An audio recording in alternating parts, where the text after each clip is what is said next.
Hello, everyone, and welcome to the Malthaus Games podcast. This is episode 19.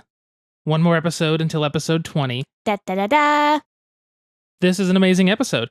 We are the Malthaus Games podcast. My name is Delton. I am the host. I have with me today my usual co-host, my wife, Haley. Sup, nerds? Apparently, you are all nerds now. You are all nerds if you listen to this podcast. That's just rude. That's just science. I'm pretty sure science doesn't work that way. Hey, we're nerds too, man. A nerd can call another nerd a nerd. Maybe. That is science. Maybe. Anyway, we are a board game, tabletop game, card game podcast, and that's what we do. We talk about those kinds of things and play those kinds of things and drink very good beer with good friends while we do it. Are you calling me a good friend? Not really. Well, Not after calling everyone nerds. Well, you said you're drinking good beer with good friends, so... Usually that's what we're doing. Today, no. We're married. And? Okay. Now you see why we drink together whenever we do this podcast. Exactly. So lately we haven't been up to too much, except my computer died. Conveniently, I got a story for you all. No, it died because I updated the BIOS, whatever, and it worked, but then it stopped sensing my power cable and it died. Let me give you guys a little context, okay? Gather round, children, at Grandma's knee, because it's story time. So about a week and a half ago, Delton downloads League of Legends. Now, when I first met Delton, he played League of Legends like crazy. I'm talking like 3 or 4 hours a night, spending actual real people money on skins, all that nerdy stuff. About a week and a half ago, he downloads it again on his computer, and he walks into the living room where I'm folding laundry, and he says, I can't get League of Legends to play. My computer's too old. So I said, oh, I'm sorry, honey. Maybe sometime soon we can spend the money to build you a computer. 2 hours later, Delton walks back in. No, next day. It was the next day. No. Yes. This was in the same day. I was folding the same load of laundry. I originally tried the day before. It was the next day. You just want to make it 2 hours. Boom. It was 2 hours. No. So his head's hanging low, and I go, what's wrong, sweetie? He goes, with a slight smile on his face, my computer's dead. How convenient. The only thing I never updated on that computer was the BIOS. And so I thought, okay, I'll update that and we'll see what happens. Well, it ends up that me doing that made the motherboard not sense my power cable. The battery on that laptop had been dead for years now, so it won't hold a charge, and the only thing keeping it going was that power cable. So now that the power cable wasn't sensed, it was over. And what did he download the very first day when he got his new computer up and running? League of Legends. League of Legends. Suspicious! And some other stuff. Yeah, I was saving up, wanting to save up at least, after Gen Con to build a new computer. I was hoping maybe if we got the Patreon going, I could put those funds toward the computer to make it easier for me to edit, because my old computer was atrocious with editing, especially video, but even audio. And so we just kind of had to jump on it a lot faster. Luckily, the bank I work for does employee computer loans at 1% interest. So I was able to put it on a loan to pay it monthly and hopefully get that paid off shortly after Christmas. Conveniently easy. It is conveniently easy, but still. It's nice to have a new one, though. We are a distance away from it because it's a little loud at the moment. I have to change out the front fans so I can control their speed. I don't want to get into computer talk, but it's fast. I can play games. I love it. Nerd. But it's really nice. That's happened to us recently. What else has been going on? We talked about the cabinets last time. We had a game day with Mac and Cass. We did. We had played games with Mac and Cass, showed them the gloriousness that is Viticulture. I destroyed everyone. Yeah, Haley won, as usual, but Mac wasn't far behind. He was very close. I think he crossed the 25 barrier first, but then I surpassed him. I think so, and then I hit 20, and I think Cass was not far behind me, if I remember correctly. But then Mac ended up winning Azul, right? No, I won Azul. You won Azul. Yeah, it was my first time to win, I think. Ah, that's right. So we played Azul, we played Viticulture. What else did we play? Oh yeah, we played Lotus. We showed them Lotus because it's a gorgeous game and everyone seems to enjoy it. But I think I also won that one, but I'm not 100%. I'm pretty certain Mac won that one because Cass won Bitten. I believe Cass did win Bitten. I definitely won Azul. You definitely won Viticulture. Mac, call us out on this one, man. I'm pretty certain you won Lotus. You never know. You I'm do not too know. sure. We No, just gotta ask no, him. I don't want to look at my phone or ask him. It's fine. You're just afraid that you lost. Maybe. Just a little bit. It's okay. I lost that game too. That's true. But that was a good game day with some friends. What else have we done lately? Anything super crazy over the top? Because I can't really think of anything we've done that isn't out of our usual, or anything aside from me building the computer that's worth talking about. I got a side job writing quiz questions for $10 a week. That's true. She's writing questions for one of the local trivia sessions, trivia nights. He said he wanted a millennial perspective because the trivia questions were written by 3 40-year-old white dudes who talk about Seinfeld. I'm like, I'm not going to be much different. I don't know what your stereotype of the millennial is, but I introduced Delton to Seinfeld and I would watch it again 100%. I would say Brian really introduced me to Seinfeld. I Because will, he made me watch it. I will fight you. I was trying to introduce you to Seinfeld the moment it hit Netflix or Hulu. You were trying to, but you didn't. Brian did. Thanks, Brian. Thanks, Brian. By the way, Brian wanted us to clarify he does not hate time stories. He wants to play it with us still. He just hated that we missed a card somehow, which made us basically use an entire play to then have to go back and see what we had missed. So it was like something we had already looked there. We should have had the card, but we forgot to get it out of the deck. And so that put us behind. That's what he didn't like, but he does want to play it. And he told us he will basically murder us if we play the next scenario without him. I felt so bad after he told us that he actually did like it. I felt like we needed to retract the previous podcast and have like a state conference with a press release and audience to say we're sorry. I know, right? I mean, he did say he didn't like it in that moment. I think we just misunderstood what he was talking about. But we've cleared the air with that, so that's nice. We did play games with Brian. We got to play Mystic Vale, which is always fun, which I ran away with that victory, luckily. And it felt good, because I always lose Yeah. everything. And then we got to play Alien Artifacts, which I really liked Alien Artifacts. I did too. We had a kind of a problem with the rules that I asked Delton a question. He misunderstood my question. Therefore, I misunderstood his explanation of the rule.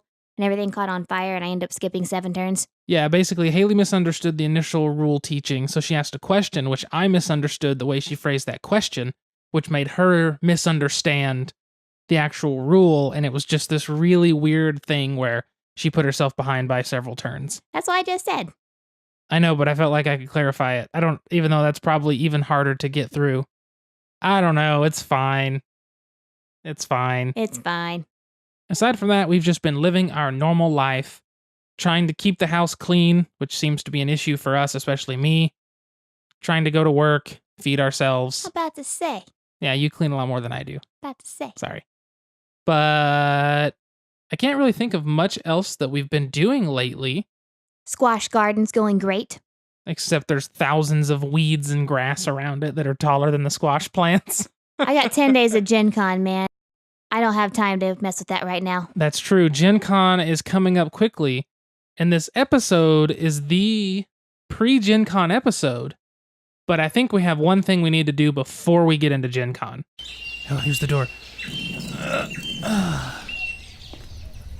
It's straight ahead. It's a game. But first, let's drink beer. Okay, so today, let's start with, we're going to have one beer we've had before and one beer we have not had. So the beer we have not had is Omegang Brewery from Cooperstown, New York. It's a pale sour ale. It says to serve it at 40 degrees Fahrenheit, which it's perspiring quite a bit, so I bet it's probably there. Does that mean we're at 40 degrees Fahrenheit as well? I wish I was. It's a little warm in here.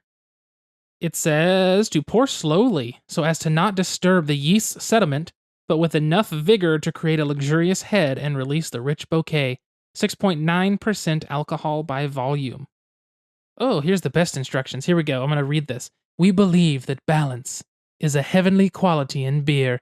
Our elegantly balanced sour ale is created in collaboration with, what's that word?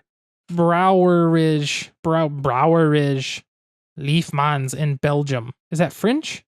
Is it somewhere in Belgium? Where they have brewed and blended extraordinary sour beers beers since the 1600s. I cannot read out loud quickly at all. This is why I did bad in school. You also lost your accent over I did. time. I just stopped it. Our fresh exploration is beautifully made, carefully blended, and precisely balanced. Tart, complex, and with a touch of sweetness, our pale sour ale offers your palate the opportunity to fine-tune its appreciation of sour ales. Basically, what this means is it's going to be sour, it's going to be an ale, it's going to taste like beer, and we're probably going to like it. By that description, it sounds like that beer went to a liberal arts college. Like has a middle name of like Frederick. I don't know if I should be offended with the liberal arts degree in the room. By that I mean it sounds classy. Nice save. Shut up, nerd. Apparently she's on one. Let's give this beer a sniff. It's because Mackenzie got me socks that say sup nerd and I like them. When did that happen? Last year, but I thought about them today. I don't remember those at all. It's because you have a drawer of 1,000 pair of socks. Because I watched her cat when she went to Iceland. I guess that's true. Okay, let's give this a taste. Haley, you first. That way there's not dead space I have to edit out in an awkward way later. Oh. I got sediment in my mouth. Is it sediment or beard hair? Definitely sediment. Cool. Let's see. Ooh, it does have that sour, kind of like a tart. A good sour beer. It's like the key lime pie of beers. I don't know about that, but it is very good. Light and refreshing and sweet, with a little tart. It's actually a really good beer. I've always heard of Omegang, but I don't think I've ever drank anything of theirs. And now I can say I have. So I say we get on to the game now, because we've talked about the beer for like 2 minutes or more. As a disclaimer, this is a review copy provided to us by the designer. It's for us to talk about on the podcast or do whatever we really want with. And we liked it enough to talk about it on the podcast now. So the game today is a hidden role. I don't want to say social deduction, but I guess it does kind of fall under that. I think so. But it's hidden role, almost a bit of territory control. It's very interesting. It's a game called Bitten, as in you bite somebody, you have been bitten. It is designed by Benjamin Kanelos, or Ben Kanelos, also known as Sir Weenie if you listen to the Tuesday Night Podcast. It is produced, or I guess published, by Cat Dragon Games. There is additional game design by Talon Coleman, editing by Philip A. Lee, and graphic design and illustrations by Ray Arastia and Alan Janusz. So this is a really cool little game. The way the game plays is each of you get a faction. There are 6, I guess, technically factions in the game. There's 2 different werewolves, 2 different vampires, and 2 different zombies. All things you don't want to get bitten by. So now the title makes sense. Or do want to get bitten by, depending on what level of Twilight fangirl you are. Gross. Hope the zombies win. Because I hate Twilight. It's so stupid. Anyway. Fact. Only one of us in this room has been to multiple Twilight movies in theaters. That's because I was forced to by an ex-girlfriend. Thank you very much. Still a fact. Still terrible. Horrible movies. Horrible book. I read the first one and I was like, this is garbage. But I suffered through it, I guess. But what isn't garbage is how awesome Bitten is. Yes, that's true. So the way Bitten plays is you take a faction card. That faction card acts as one recruit in your lair. So you don't want other people to know what you are. So if you get a werewolf, it will say you are a, alpha wolf werewolf or something. And you lay it face down, and that is your lair. So that's your home base. And there is always at least one werewolf in that home base. The way the game then functions is in the center of the table, there are 5 different location cards in a vertical column. Those locations, and I have some of them next to me because I think they're pretty neat, is like the biker bar, the sewer, the motel, a mansion, a hospital, the news studio, the coffee shop, things like that. You lay 5 of those out face up, and everybody gets a hand of 5 cards. Now, on your turn, you can choose to look at either your lair, because cards can be played in there by your opponents, or your hand. If you look at your hand or your lair, no matter which one you look at, you will pick a card from those inside, of which, the hand or the lair. You will pick one to play with. You'll place it face down in front of you until everyone's ready. You will then go in turn order, revealing and playing that card, I guess potentially revealing. So if you took it from your hand, you say, okay, on my turn, I'm going to look at my hand, not my lair. You look at the... I just spilled the beer all over the floor, my socks, the rug. Oh my gosh. Pause for a second, we'll be right back. Delton's talking with his hands.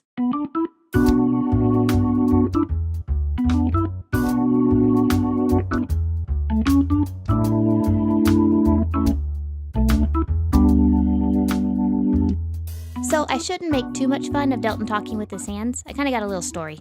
So when I was in graduate school, my first and second year, we had first year practice clients. Second year, we had actual clients from the community to do psychotherapy with. But for those 2 years, we had to video record ourselves as we did session. And so that was to help us to fine tune our skills as therapists. So we were able to see, okay, I didn't like how I responded to the client that way.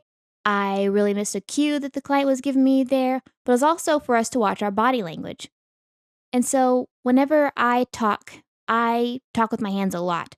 So all y'all sitting in the front row of my seminar at Gen Con, you better watch out, wear a helmet or something, because my arms will flail. And I remember watching this video of me doing therapy with a client, and I don't know what I was describing, but I didn't have the volume on. It looked like I was swimming dog paddle in the air. And I have no idea to this day what I was describing to my client. She uses her hands in the weirdest ways while talking, more so than anybody else. It's really crazy. But off this derailment of me knocking my entire beer into the floor and spilling it. On your rug, Mr. 6 ounces Lebowski. of gold, I know. Okay. I feel like that's... No, get the beer away from me. I feel like that's an omen that I need to just start the description over. You have 5 cards dealt to you. You can either choose to look at those 5 cards as your hand, or look in your layer at those cards. Let's say you choose your hand. You will look at the 5 cards, pick one, place it face down. Everybody does that simultaneously. Then you can either reveal it and play it face up on one of the 5 locations, adding a recruit to those locations trying to get majority control. Which, if a location ever hits its maximum limit of cards, whoever has majority, or if it's tied, gains an influence across the city. Or keep the card face down and you can play it into somebody else's lair. Now, the reason you don't want cards that aren't your faction in your lair is because to win the game at the end, if you win control of the city, or to win the other winning condition, which is securing your own personal lair, you don't want other factions, or at least you want to limit how many other factions are in there. So on your turn, you get to do that, right? Once everybody plays those, you pass the first player token, which is like a little baby card, which I love, and you pass the hand to the next player. You get a new hand of now 4 cards, and you do the same thing, so it's a drafting game as well. Now, if you have, let's say, 3 or 4 cards in your layer and you haven't looked at them, you can choose instead to look at the layer. What you will do is you will look at your layer, all the cards that are in there. You will pick one and place it face down that you will use for your turn. You will then have to take 1 card at random and discard it face down from the hand that you didn't look at, just to keep the numbers even across the table. Then you use that card you pulled from your layer, just like usual. You can put it in somebody else's layer or face up in the city. So the way the game ends, if somebody ever has 3 influence markers in the city, which means their faction has majority control on 3 of those 5 locations, then they can win the game if, in their lair, they have more of their faction than any other single faction. So if you have 2 werewolves, and there's 1 vampire, 1 zombie, you win. The other way to win is the secure your lair victory. If you have 3 or more of your own faction, and more of your faction than any single other faction, you can win on your turn just during the game. The key to that is, if somebody plays into your lair on the turn you're trying to do the secure your lair victory, you can't, because now you don't know what all's in there. So it's kind of a really neat mechanic. I do like having the 2 win conditions, that if you're just not really keeping up with somebody, they can get the game and run away with it, because a lot of people like to focus on the actual city and maintaining control. One thing that's cool about the game is the cards of the recruits are split into 3 sections. And so the cards are split into 3. Some cards have a zombie and a werewolf on them. Some have all 3 on them. Some have a vampire and a werewolf. Those kinds of things. So it's hard to play without giving away what you are, unless you use the cards that have multiple things on them. But then you're also benefiting other players in the process. So it's kind of neat to see where you have to try to disguise what you're doing, but at the same time, you don't want to disguise it too much because you're helping your opponents. Now, one of the weird things is, since you can be a werewolf, somebody else could also be a werewolf. And the same with vampires, there's 2 of each faction, which means when you're giving someone, putting werewolf cards into their lair, thinking that they're a zombie, but they're actually a werewolf, you are benefiting them to potentially win the game with a secure lair victory. So it's this neat struggle between playing cards in control, but not giving away what they are, but also trying to observe what your opponents are doing, all while drafting, which I think is really awesome. Another thing I do like too are the locations you play at, such as the biker bar. The card limit is 5, so at 5 cards played on it, that's whenever you decide who has majority. It also has an ability on it, like not an ability, but something that happens on the card. So there's a card called Slayers that go around in the hands of cards you get dealt. If you choose to play a Slayers card, you can do one of two things. You can either do what's called Barricade, taking one of these locations and removing it, replacing it with a new one, and that's only if there's no recruits on it, or you can do a Raid, where you pick a location and you raid and remove one of the recruit cards off of that location. This can reset majority if it's already been full. You can just limit people from getting too much control, things like that. So on this biker bar, if it's raided using a Slayer card, it says discard 2 recruit cards instead of 1. So you can then remove 2 cards off the biker bar instead of 1. And there's different cards that do things like this. If one card is raided, you end up raiding another. Or if one card is barricaded, you bring in 2 in its place. I think that's the construction site. So there's these neat rules in some of the locations. If you play a recruit into it, something happens. And there's little things you have to focus on that you can chain together and do some cool stuff. But there's something else we really like about the location cards. So I really like how the graphic design incorporates actual pictures in black and white. It's not like a grayscale black and white, it's like an actual black and white photo. And so being that they are real life photos, like it's a real pet shelter, a real motorcycle bar, a real whatever, it kind of gives it that realistic, eerie feeling that you get in those live action zombie shows like The Walking Dead, because it is more realistic in a way. It's kind of like the old classic monster movies where everything's black and white and gritty. And all of the cards have that. Everything in this game is just black and white. Very simple. And so it has that old monster movie feel and kind of eeriness about it. And the way the photos are taken is really cool. And I love that, like you said, it's real photos on the location cards, not just an illustration. Given there's some editing to it and some little stuff here and there, but it's just really cool. That's how I'm going to imagine the zombie apocalypse is from now on.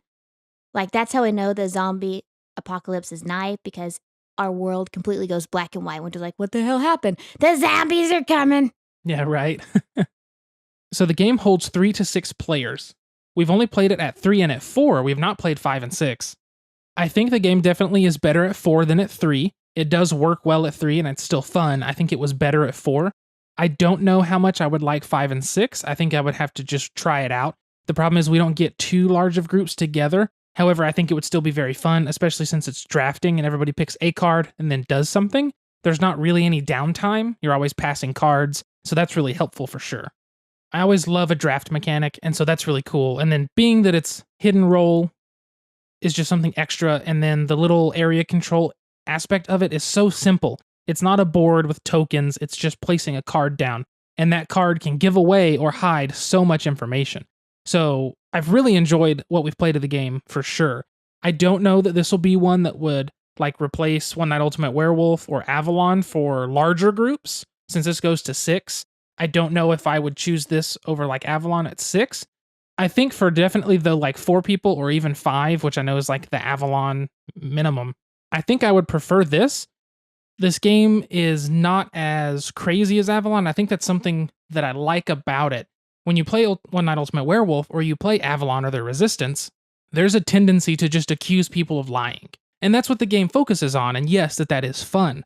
However, it can be taxing at times, having to put on a face and try to, tell when people are lying and try to be defensive. This subverts that completely, and I find that to be a breath of fresh air.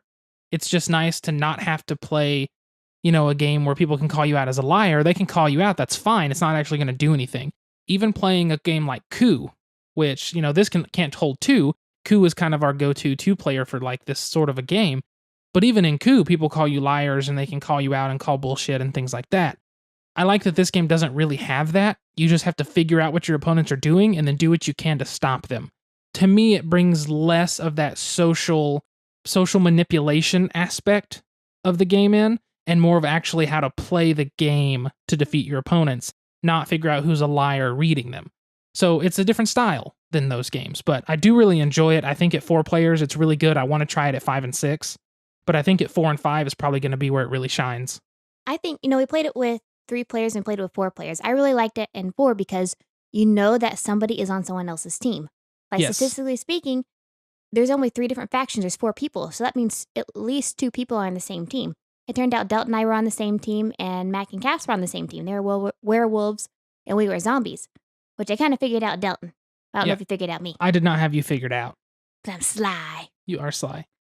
But I like in the 4-player where you can almost make mini alliances just by body language, because when I figured Delton out, I tried to give him cues that I was on his team, but It's really neat. But the thing about it is, even though you're on the same team because you're both werewolves, you're not necessarily on the same team for winning. It's still a solo win, which you can consider it a joint win, but it's still really a solo win because that's why there's the voodoo shaman zombie and whatever the other zombie was called. So it's more like you're another version of us that we have to be careful of because we can be helping you way more than we're supposed to. But you can also, I think if you played it at 6 people, you could play it with secret teams. You don't know who your teammate is and play it where the team wins together. I think that would be super, super fun to do as well. yeah. But we've really enjoyed the game. We think it's very good.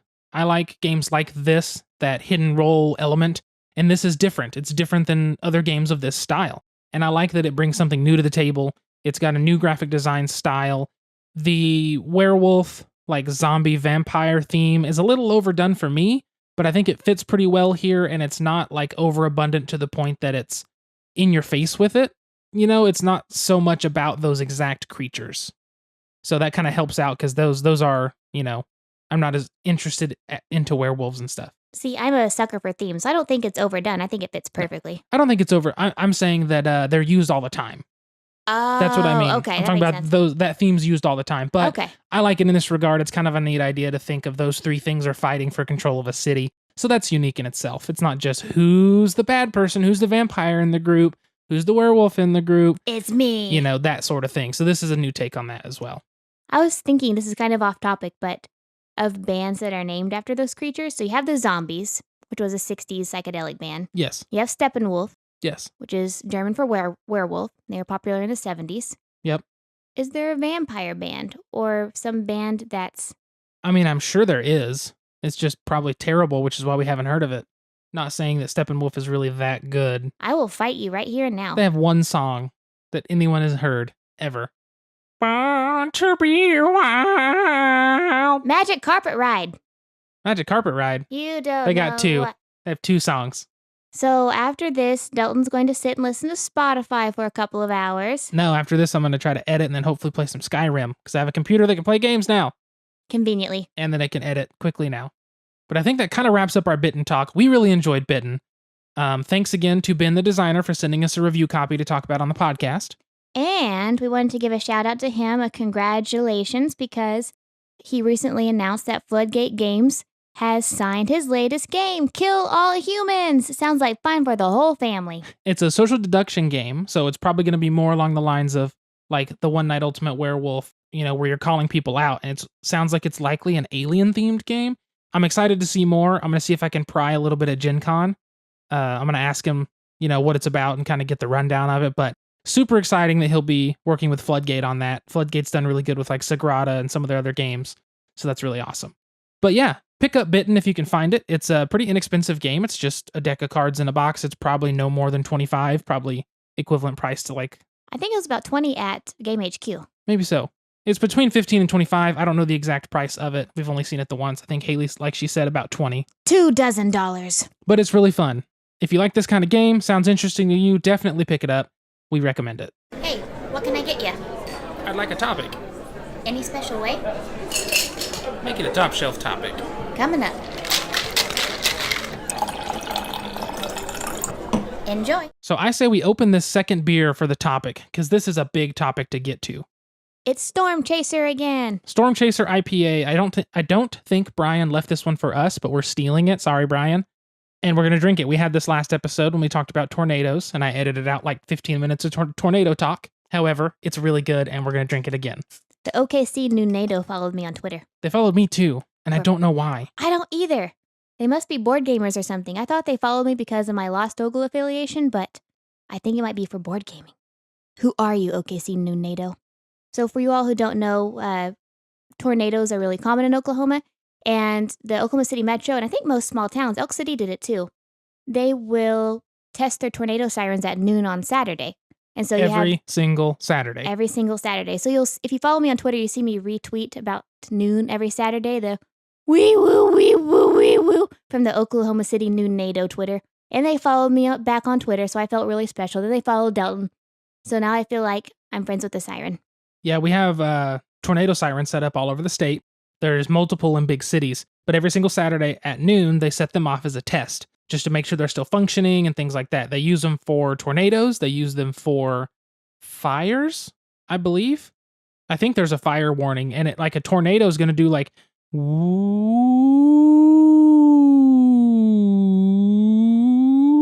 and it does that and pulses in and out. You feel it in your chest, and it becomes a part of you, to where if you're in a city on Saturday that's not in Oklahoma and you don't feel it, you feel like your whole equilibrium is off. Yeah, it's going to be weird going through on our trip coming up this week, actually. I guess we'll be on the trip when this releases, but it's going to be weird going through cities that don't have these whistles on Saturday.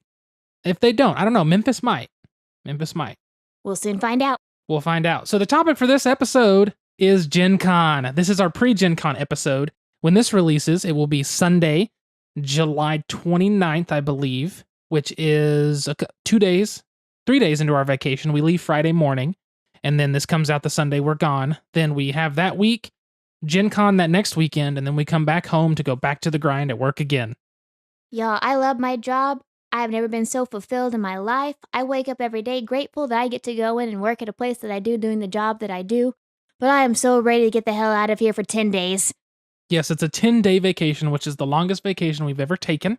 It is also the longest vacation we've taken just together.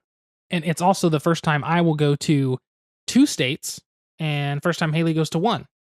Yeah, possibly 2 if we go to Ohio as well. Yeah, I don't know if we're going to take that detour. So the way our trip's going to pan out is I'm going to do a travel vlog. We're going to film some of it, some of us traveling, where we're going, things we're seeing. I think it would be fun because the camera's not hard to lug around. It's very small since I just have a little camcorder, and it's more inexpensive, I don't have to worry about it like a big DSLR or anything. But we're going to take a road trip and see some stuff we haven't seen, go to cities we haven't been to, and enjoy a vacation with each other until we go to Gen Con, and then it's my vacation, essentially. Haley enjoys it, but it's definitely more for me. I just get a lot of noodles and veggies and beer. Oh, I'm so ready for Island Noodle. Island Noodle. Now, granted, I love Gen Con too, but this is Delton's passion, 100%. Oh, definitely. So the way our trip's going to function, we will record it, so we're going to have I don't know how long, travel video of just entertaining stuff and things we've seen and having fun, and then we'll have another video, probably like a part 2, that'll be Gen Con only, and it'll be the time we're at Gen Con. So we're leaving Friday morning nice and early to head to Memphis, Tennessee. We arrive at Memphis that day, spend that evening, and spend the entire next day running around Memphis, seeing what we can see. Doing hood rat stuff, and trying to find vegan restaurants.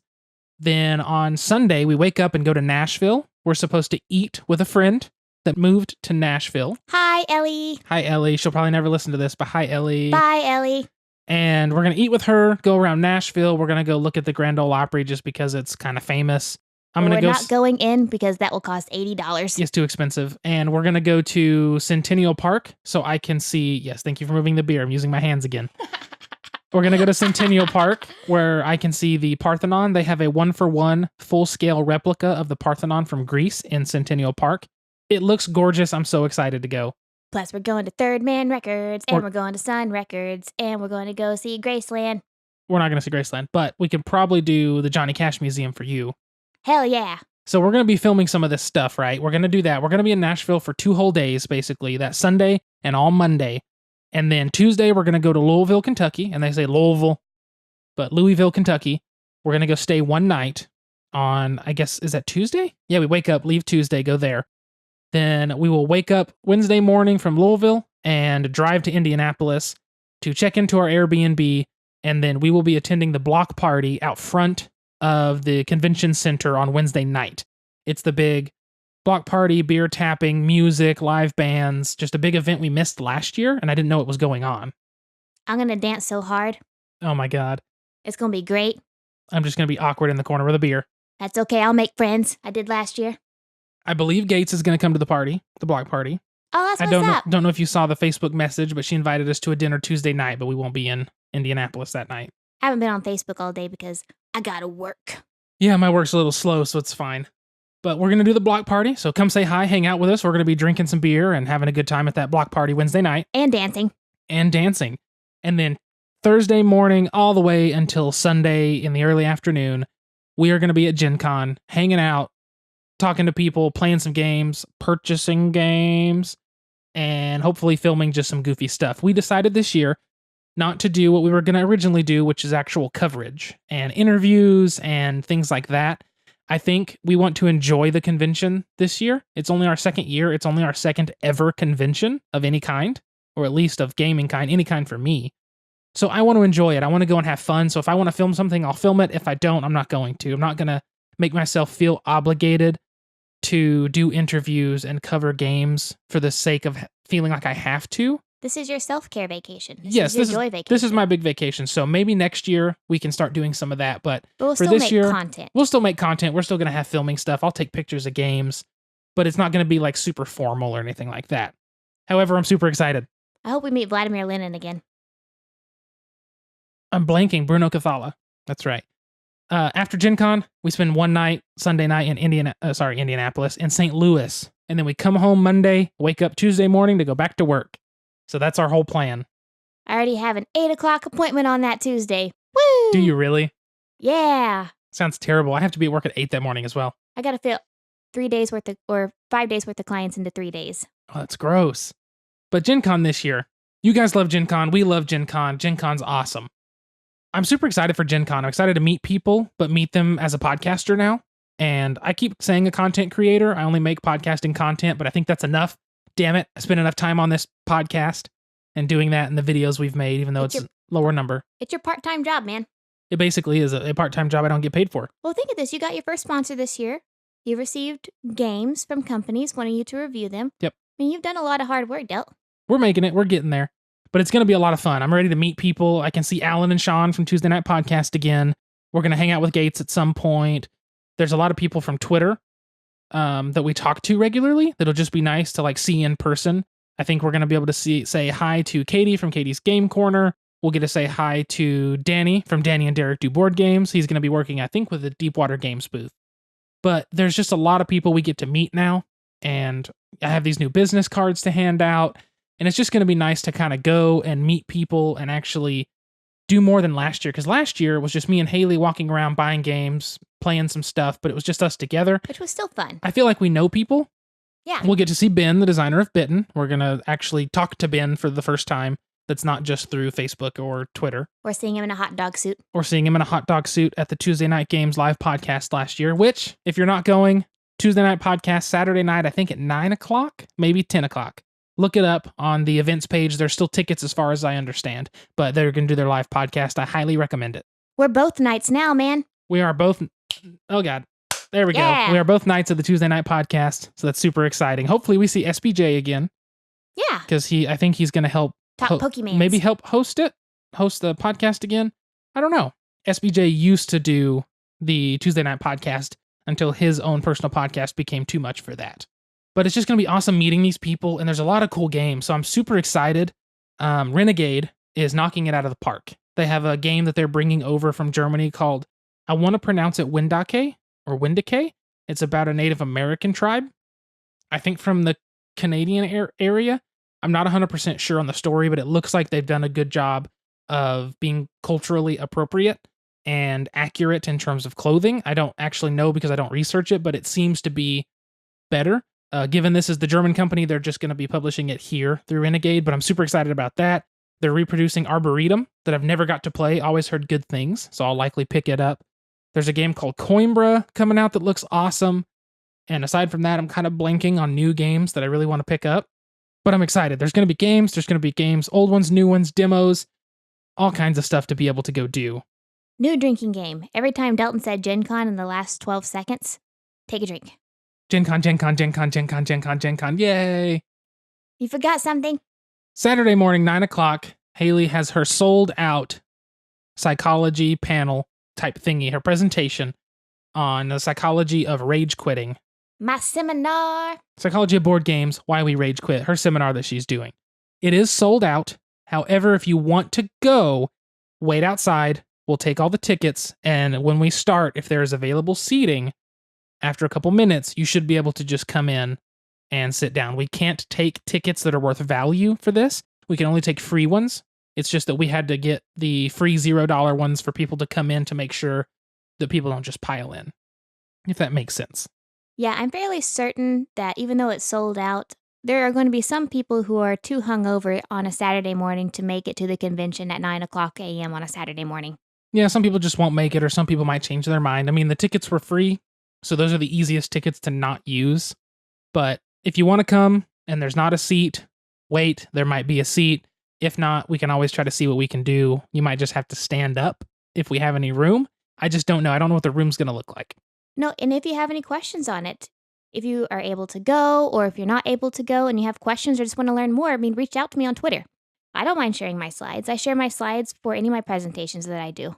That's true. Yeah, Haley does not mind doing that if you're curious about it. Like I said, I will definitely be filming and recording that presentation, so we will have a YouTube video of the full presentation. With my speaking with my hands and all. You'll see her speaking with her hands and all. I'm just going to be behind the camera, but we'll have her. I'm going to try to get it where we can record her audio well and get it edited and at least be decent. But we'll definitely have that recorded, which is super awesome. I think it's going to be great. Oh, thank you. I'm excited too. We get to play Holding On, The Troubled Life of Billy Kurth. It looks amazing. Michael Fox, who is Idle Michael on Twitter, he's been working on the game. I think he's one of the main designers, but he works with Hub Games, and we're going to be demoing it one of the days. We got one of the ticketed demo slots so we could play it. So excited. Oh, we're super stoked. One, I get to meet Michael in person. I've talked to him. He's from England. Hi, even though Michael. I believe he's American, but has lived in England like his whole life. If I remember correctly, that's accurate, but I could be wrong. That's going to be super cool to meet him and then play that game. That game looks phenomenal. There's just so much we get to do at Gen Con. It's just going to be magical. If anybody wants to meet up with us, we're going to be there. Like I said, we will have baseball-style tees with blue sleeves and our orange logo on the front. Sadly, we do not have any to give out, but these are the way you can identify us in the crowd. We'll likely only wear them once or twice, like 1 day or 2 days of the con. Depending on how easy it is to find a washing machine. Yes, if there's like a really close laundromat to where we're staying at our Airbnb, I'll probably wash mine and wear it every day. It just depends on our time and how close it is and how easy it is to handle. And we are not going to be those people who do not change our clothes at a con. That is God, no. impolite. That is improper. That is a cardinal sin. Oh God, no, I will not do that. We are going to be changing clothes and having deodorant.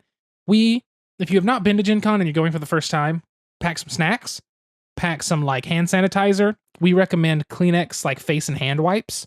Water bottles. Water bottles that you can refill at the fountains. That way you're not providing extra waste. You can just have a bottle to refill. We recommend bringing a phone charger, potentially a power strip so you can plug it in so other people can use it so you don't just steal their outlet. If you're bringing a camera, bring your charger, an extra battery, something like that. Bring 2 memory cards, those kinds of things. But definitely snacks, those Kleenex brand face and hand wipes we use to clean our hands, wipe our face down, wipe our neck down. We always find that we break out at cons because I tend to touch my face a lot and I get really hot and sweaty. And I'm very prone to break out. So I have to keep my face clean and I can't touch it. And so those are a really nice way to just like spruce up, wipe off some of the sweat, bring your deodorant with you in a backpack. Like we just recommend one bag with everything in it. It's okay to bring a bag.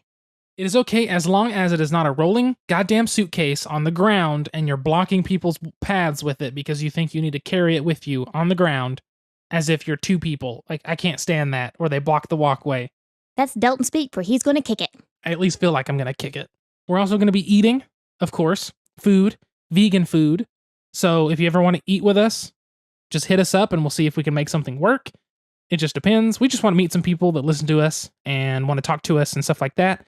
And hopefully we get to eat with people that we also want to talk to and listen to and stuff like that. Yeah, we love to meet new people, or I do at least, but that's kind of my profession. That's true. She is my social buffer. I is. She makes it easy for me to have conversations and end conversations. So generally whenever we have door-to-door salesmen come to the door, I'm normally the one to answer the door because I can hear what they say, paraphrase and reflect back to them to make them not feel rejected, and then tie the conversation up in a bow and send them on their way. I was in sales for years, so I know how to do that without hurting somebody's feelings. At least I think I do. And I'm also a therapist, so I know how to wrap up conversations.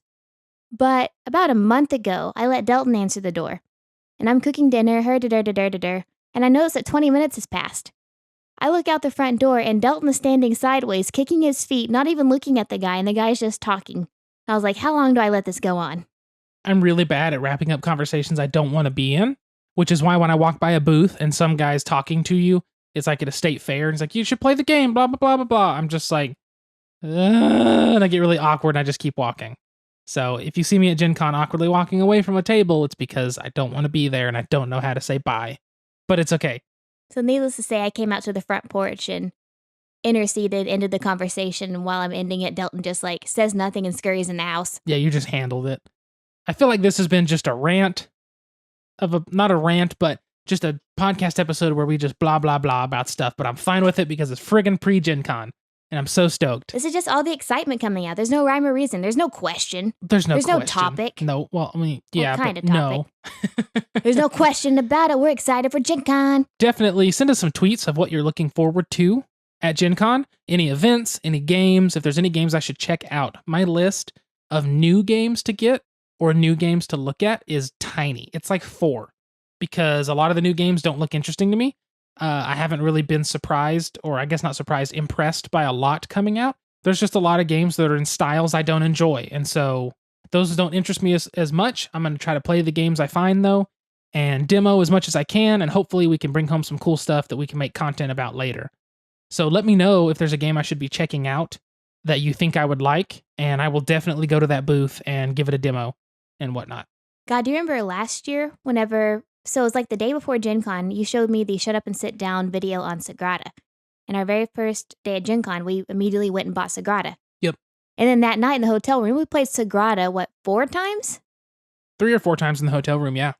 Like, that was fun. That was a game that we were so excited about and just stoked for. And I'm so excited to discover that game this Gen Con.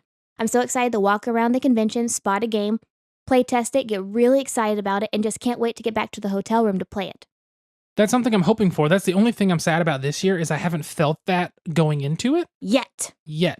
There's some that I really want to play, but the problem is most of the games I'm really excited for came out earlier this year or last year. Like I really want Altiplano from Renegade, and I want to play it and I want to own it. And like I really want to get Yokohama and Orleans from TMG. And there's all these older games I want, but I'm hoping to just find something that's new that just makes me so ecstatic and excited. Because it's been a bit since I felt that way about a game. Like, been a bit since I felt that way to the point of I'm going to buy it and immediately full price it at the booth. You know what I mean? Right. Because there's been some Kickstarter games that I'm like, yes, I want this now. Which is when I got Gentis Deluxe Edition. And what was the other game I backed? Can't think of the name of it. There's a lot of games, Del. There's not a lot of games. I've only backed 4 games total in my life. But what was the game? Shoot, I can't remember because I backed Countdown Action Edition. CO2?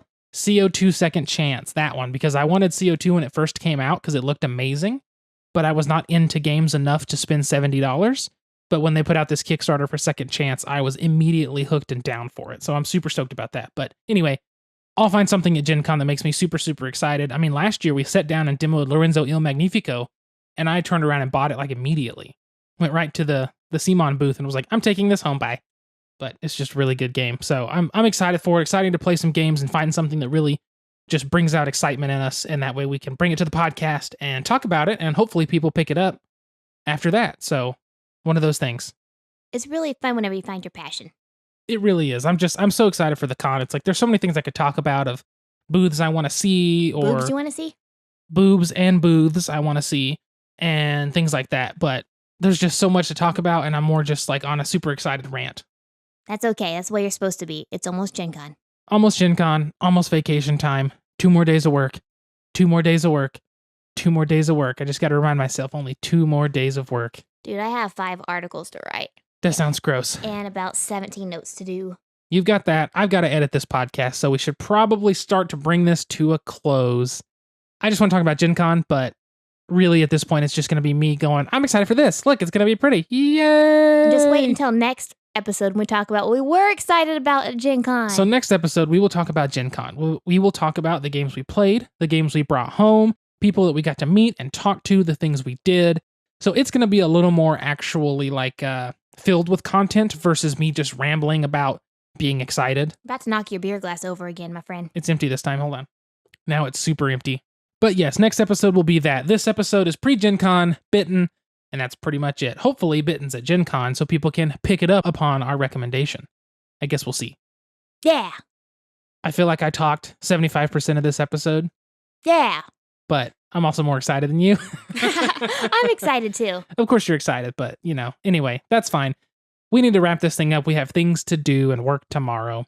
Check us out on Twitter and Facebook and Instagram and everywhere else, YouTube and all, at Malthaus Games, Malthaus Games. I am personally on Twitter and whatnot at Delton Brack. Haley is at SQUIRRELOYGEEK, Squirrely Geek. Shoot us a tweet or something like that about what you want us to do at Gen Con. If you want to meet up, let us know. We'll be more than happy to grab a beer or hang out a little bit or play a game. Let us know what we need to look at. Let us know if you're working a booth. We'll come say hi. And we're looking forward to seeing everybody there. And we're super, super excited to meet some of the faces of people that listen to us and people that we listen to as well. If you want, you can email us, contact@malthausgames.com.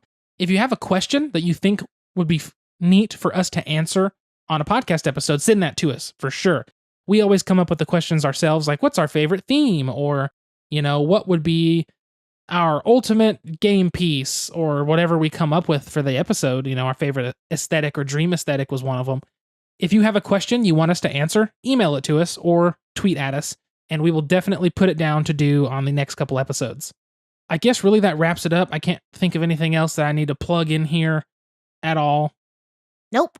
All right. Well, I guess until next time, sit back, relax, grab a drink, and play some games. We'll see you guys hopefully at Gen Con. Bye, nerds. See ya.